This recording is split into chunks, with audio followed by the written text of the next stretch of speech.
ধনঞ্জয় ভট্টাচার্য পান্নালাল ভট্টাচার্যের বাড়ির অলৌকিক ঘটনা সম্পর্কে বলা হচ্ছে বন্ধুরা। তার পুত্রবধূ এই ঘটনাটা লিখছেন। তিনি বলছেন যে বাইরের পুজোর পাশাপাশি ভট্টাচার্য বাড়িতেও নিষ্ঠার সঙ্গে মায়ের কিন্তু আরাধনা হয়ে আসছে।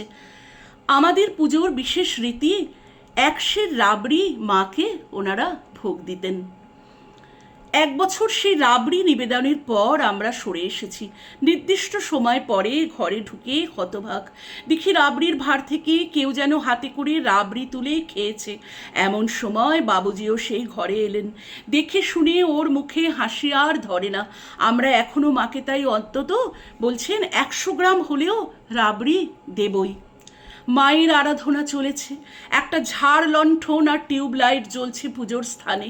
বাবুজি আত্মভোলা হয়ে মায়ের পুজোয় ডুবে। হঠাৎ এক স্বর্গীয় আলো এসে পড়ল বাবুজির উপরে। বাবুজির অর্থাৎ ধনঞ্জয় ভট্টাচার্যের কথা এখানে বলা হচ্ছে, ওনার পুত্রবধূ বলছেন।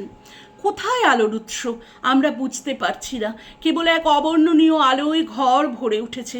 বাবুজি শিশুর মতো কখনো হাসছেন, কখনো কাঁদছেন। এরকম বহু অলৌকিক ঘটনার সাক্ষী এই ভট্টাচার্য পরিবার।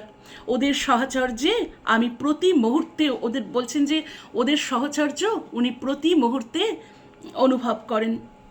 ওরা সামান্য পুরুষ নয়, মানব দেহ ধারণ করেছেন দেবীর সেবা করবেন বলে। সেই দায়িত্ব ফুরোতেই তারা মায়ের মধ্যে লীন হয়ে গেছেন। এখনও আমি কাকা শ্বশুর, বাবুজি, এমনকি আমার 2 বছর আগে প্রয়াত স্বামী দীপঙ্কর ভট্টাচার্যকে প্রতি মুহূর্তে অনুভব করি। ওরা আছেন আমার পাশে, ভীষণভাবে আছেন। ওরা নির্দেশ দেন আমায়, আর সেই নির্দেশ মেনে আজও আমার জীবন চলে। কঙ্কনা ভট্টাচার্য আনন্দবাজার পত্রিকাতে এই লেখাটা লিখেছেন। ওখান থেকে একটু শেয়ার করে নিলাম।